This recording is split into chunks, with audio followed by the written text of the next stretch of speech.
কিরণ সাহেবের বিশ্বস্ত ব্যাংকার এবং আমাদের উত্তর তারাবণী শ্রমিক দলের অভিভাবক আজকের অনুষ্ঠানের প্রধান অতিথি হাসান শাহ পারভেজ ব্যাপারী এখন আপনাদের সামনে বক্তব্য রাখবেন।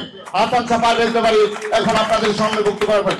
কিরণ ভাই ভয় নাই, রাজপথ ছাড়ি নাই, রাজপথ ছাড়ি নাই, কিরণ ভাই ভয় নাই, কিরণ ভাই ভয় নাই, রাজপথ ছাড়ি নাই, তারাবণীর মাটি, কিরণ ভাই খাটে, তারাবণীর মাটি, কিরণ ভাই খাটে, পারভেজ ভাইয়ের ঘাটি, কিরণ ভাই খাটে, তারাবণীর মাটি, পারভেজ ভাইয়ের ঘাটি। ধন্যবাদ সবাই। আলোচনা সভার ও কমিটি গঠনের স্নেহস্পদ সভাপতি আজমেরি আক্তার, সঞ্চালনায় আছে মতি ব্যাপারী। যেহেতু সময় নেই, আমি কারো নাম নিলাম না। তারাবনিয়া আমরা যে কমিটিটি ঘোষণা করতে যাচ্ছি, প্রিয় নেতাকর্মী, আপনাদের কাছে আমার উদাত্ত আহ্বান, আজকে আমি যে কমিটিটি উপহার দেব সবাই মেনে নেবেন। কারণ আমি এই সংগঠনের যেহেতু প্রিয় নেতার নির্দেশে আছি, আমি বারবার বলি, আমার নেতা আমাকে যদি বলে তুমি সদস্য, আমি সদস্য, তাও মেনে নিব। আমি বারবার বলি, যদি আমার কথায় আমি সিদ্ধান্ত অটল না থাকি, তাহলে আপনারা সেদিন বলবেন আপনি তো আবার পোস্ট পান না, এই জন্য সংগ্রাম করতেছেন। আপনাদের কাছে উদাত্ত আহ্বান, আজকে আমি যে কমিটিটি দেব সেই কমিটিটি সবাই নিয়ে হাতে কাঁধ মিলিয়ে কাজ করবেন, আমার সংগঠনকে শক্তিশালী করবেন। সে আশাবাদ ব্যক্তকে আমি আজকে কমিটি এই উত্তর তারাবনিয়ার জাতীয় সড়ক পরিবহন শ্রমিক ফেডারেশনের কমিটি ঘোষণা করতেছি। আমি প্রথমে আমি সাংগঠনিক সম্পাদক ঘোষণা করতেছি। সাংগঠনিক সম্পাদক 3 জন ঘোষণা করতেছি। 3 জনের সমান অধিকার, কেউ ছোট না কেউ বড় না। সেই 3 জন 3টা ওয়ার্ড ভাগ করে নেবেন। 3 জন 9টা ওয়ার্ড কাজ করবেন। 3 জনের সমান অধিকার।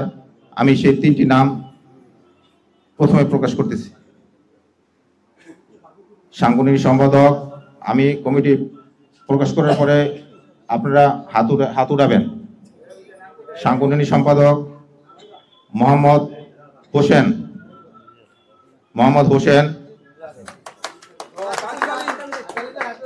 সাংগঠনিক সম্পাদক জয়নাল আবেদিন মাঝি, সাংগঠনিক সম্পাদক বিলাল আসামি। বিলাল আসামি কই?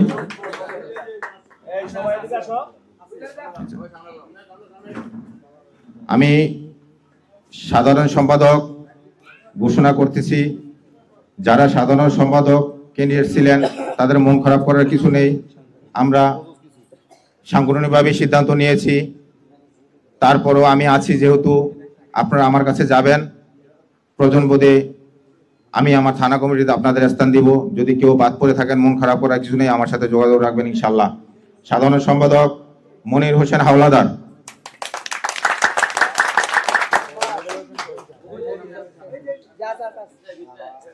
সেক্ষেত্রে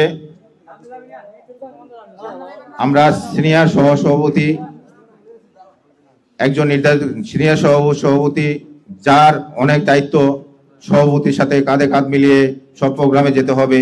সভাপতি অসুস্থ থাকলে তার কমিটিতে সই দিতে হবে, সমস্ত প্রোগ্রামে তার অ্যাটেন্ড করতে হবে। আমি সিনিয়র সহসভাপতি হিসাবে নাম প্রকাশ করতেছি দুলাল তাঁতিকে। দুলাল তাঁতিকে আমি সিনিয়র সহসভাপতি। আমি পরিশেষে সভাপতি হিসাবে ঘোষণা করতেছি শাহ আলম মালকে। শাহ আলম মাল,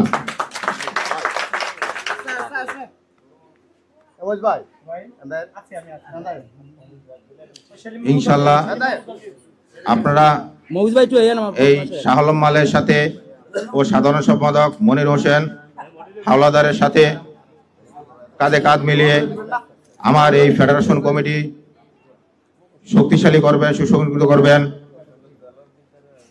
এবং আমার প্রিয় নেতা আল্লাহ শফিকুর রহমান কিরণ সাহেবের হাতকে শক্তিশালী করার লক্ষ্যে আজকে আমাদের আয়োজন। আমাদের লক্ষ্য উদ্দেশ্য একটাই, প্রিয় নেতাকে মহান সংসদ